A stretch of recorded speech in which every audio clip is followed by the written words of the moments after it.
আসসালামু আলাইকুম। সাদিয়া কুকিং হাউসে সবাইকে স্বাগতম। সামনে আসন্ন মাহে রমজান। এই মাহে রমজান উপলক্ষে আমি কিছু সবজি ফ্রিজিং করার পদ্ধতি আপনাদের সাথে শেয়ার করলাম। রোজার মধ্যে যদি আগে ভাগে কিছুটা কাজ করে নেওয়া যায় তাহলে কিন্তু কাজটা অনেকটাই এগিয়ে থাকে। আর সে কথা মাথায় রেখে আমি নিজেই সবজিগুলো সংরক্ষণ করেছি, সেটাও আপনাদের সাথে শেয়ার করলাম। রোজার মাসে অনেক রকমের ইফতারের আয়োজন সব বাসায় হয়ে থাকে।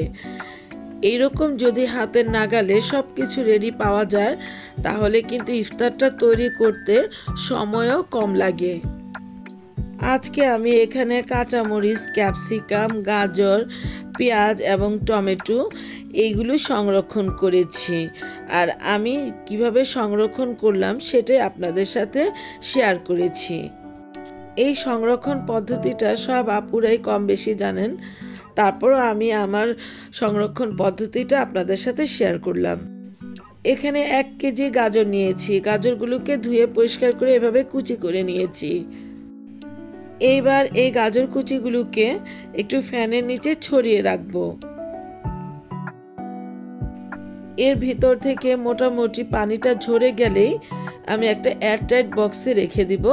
তবে এর আগে একটা টিস্যু দিব। টিস্যু দিয়ে এরপরে কিছু পরিমাণ গাজর কুচি দিয়ে দিচ্ছি। বক্সের ঢাকনাটা লাগিয়ে এটাকে ফ্রিজে রেখে দিব। আর বাকিগুলো একটা পলিথিনে নিয়ে নিয়েছি। এই যে এরকম করে পলিথিনে প্যাক করেও কিন্তু আপনারা ফ্রিজে সংরক্ষণ করে রেখে দিতে পারেন। এই প্যাকেটটাকেও ডিপে এখন রেখে দিব।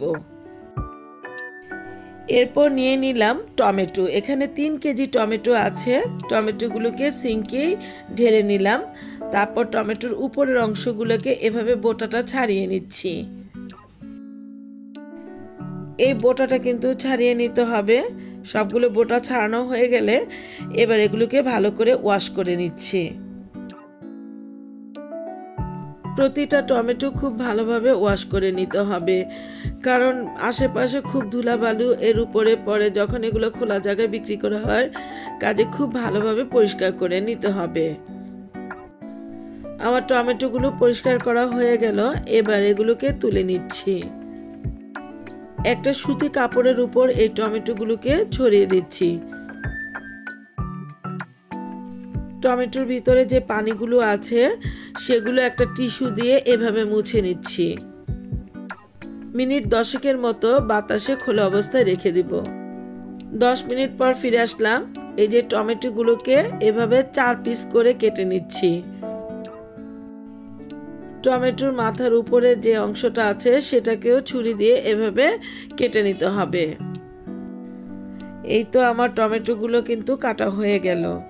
এই যে দেখুন কেমন হয়েছে। 3 কেজি টমেটো থেকে অনেকগুলো টমেটো টুকরো হয়েছে। এবার এগুলোকে একটা বক্সের মধ্যে রেখে দিব। তো এই বক্সটার মধ্যে একটা টিস্যু দিয়ে নিলাম। তারপর টমেটোগুলোকে রেখে দিচ্ছি। বেশি চাপাচাপি করে কিন্তু টমেটোগুলো রাখবেন না। এই যে এরকম ভাবে রাখবেন। তারপর এর উপরে একটা টিস্যু দিয়ে দিচ্ছি। টিস্যুটা দেওয়ার পর এর উপরের ঢাকনাটা লাগিয়ে দিচ্ছি। এরপর বাকি টমেটোগুলোকেও আমি একটা পলিথিনের মধ্যে নিয়ে নিলাম। তারপর এটাকে প্যাকেটের মতো করে নিলাম। এটাকেও এবার ফ্রিজে রেখে দিব। থার্ড পর্যায়ে নিয়ে নিলাম কতগুলো পেঁয়াজ। এখানেও প্রায় 3 কেজি মতো পেঁয়াজ রয়েছে। পেঁয়াজগুলোকে এভাবে খোসা ছাড়িয়ে নিব। এই পেঁয়াজ কাটাকাটির ঝামেলাও কিন্তু অনেক বড় একটা ব্যাপার। এগুলো যদি আগে ভাগে করে নেওয়া যায় তাহলে কিন্তু কাজ করতে অনেকটা সময় কম লাগে। এমনি করে প্রতিটা পেঁয়াজ কেটে নিব। এই তো সবগুলো পেঁয়াজের উপরের আবরণটা কেটে নিলাম। এবার এগুলোকে ধুয়ে পরিষ্কার করে নিচ্ছি।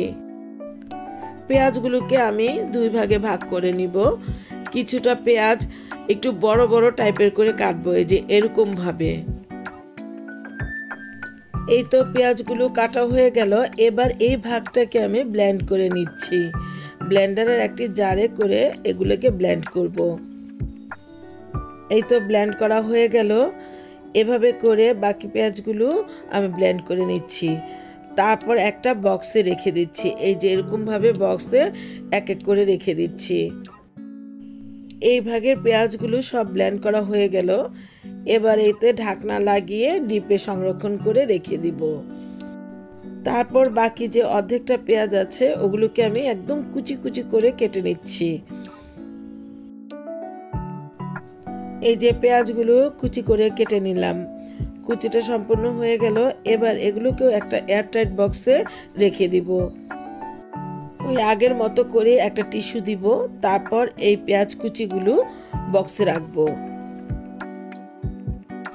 পেঁয়াজগুলোকে এভাবে টিস্যু দিয়ে রাখলে আপনি অনেক দিন সংরক্ষণ করে খেতে পারবেন। এবার বক্সের ঢাকনাটা লাগিয়ে ডিপ ফ্রিজে রেখে দিচ্ছি।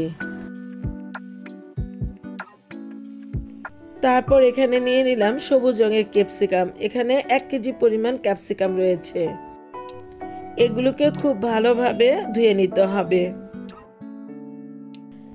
ক্যাপসিকামগুলোকে খুব সুন্দরভাবে একটা একটা করে আমি ধুয়ে নিচ্ছি। ক্যাপসিকামটা ধোয়া হয়ে গেল। এবার এগুলোকে সিঙ্ক থেকে তুলে নিচ্ছি। এরপর এই ক্যাপসিকামগুলোকে একটা সুতি কাপড়ের উপর রেখে দিব। এর মধ্যে যে পানিটা আছে সেই পানিটা ফ্যানের বাতাসে রেখে কিছুক্ষণ শুকিয়ে নিব। 10 মিনিট পর ফিরে আসলাম। তারপরে এই ক্যাপসিকামগুলোকে একটা চপার বোর্ডের উপরে রেখে একটা একটা করে কেটে নিব। আমি আজকে ক্যাপসিকামগুলোকে একটু লম্বালম্বিভাবে করে কেটে নিব। আপনার ইচ্ছে করলে আপনাদের প্রয়োজন অনুযায়ী সাইজ করে কেটে নিতে পারেন।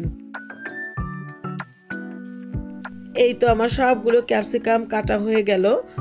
এবার এগুলোকে আমি বক্সে রেখে দিব।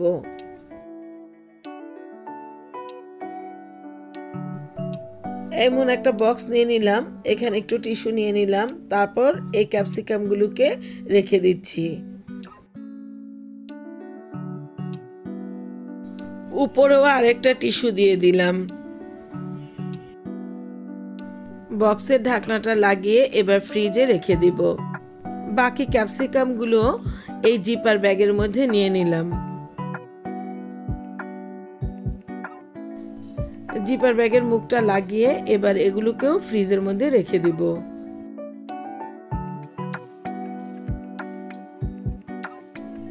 এবার নিয়ে নিলাম একটা ট্রের মধ্যে কাঁচামরিচ।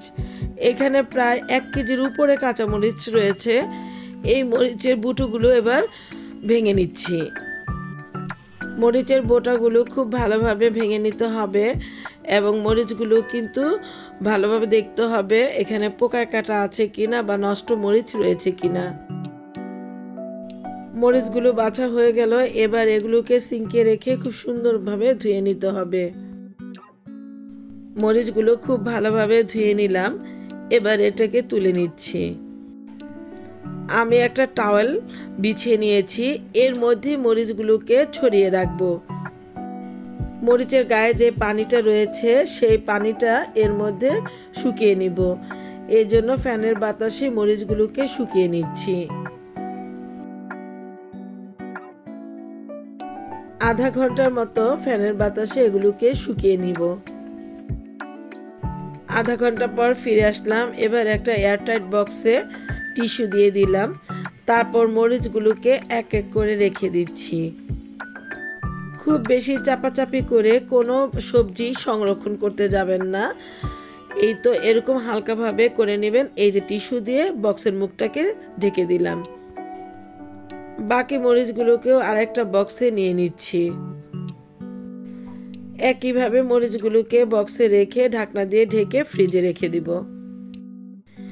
এবার কিছু কাঁচা মরিচ এই ব্লেন্ডারের জারে ব্লেন্ড করে নিচ্ছি।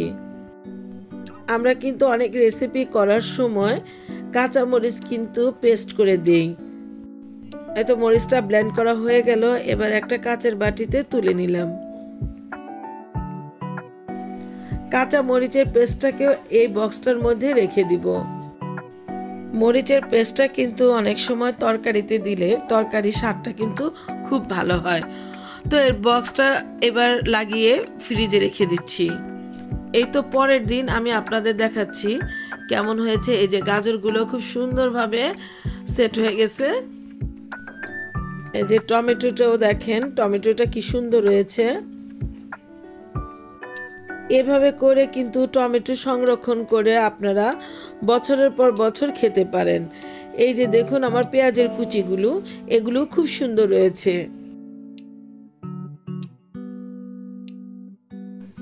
পেঁয়াজের পেস্টটাও দেখেন, আদা রসুন পেঁয়াজের পেস্ট আমরা সব সময় করে থাকি, এগুলো ওরকমই আছে এবং এটা তো আমরা বছরের পর বছর এভাবে সংরক্ষণ করে খেতে পারি।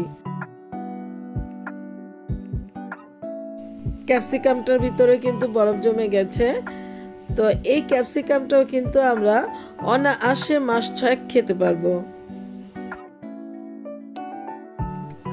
আমি কাঁচা মরিচগুলো একটু দেখিয়ে দিচ্ছি। এই যে দেখেন কি সুন্দর রয়েছে। তো আমার মোটামুটি যেই সবজিগুলো আমি সংরক্ষণ করেছি আপনাদের সব দেখিয়ে দিলাম।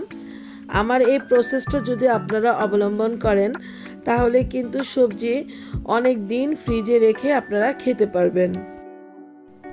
তো ভিউয়ার্স, আমার এই প্রসেসটা যদি আপনাদের এতটুকু ভালো লেগে থাকে তাহলে আপনারা আমাকে লাইক শেয়ার কমেন্টস এবং সাবস্ক্রাইব করতে ভুলবেন না প্লিজ।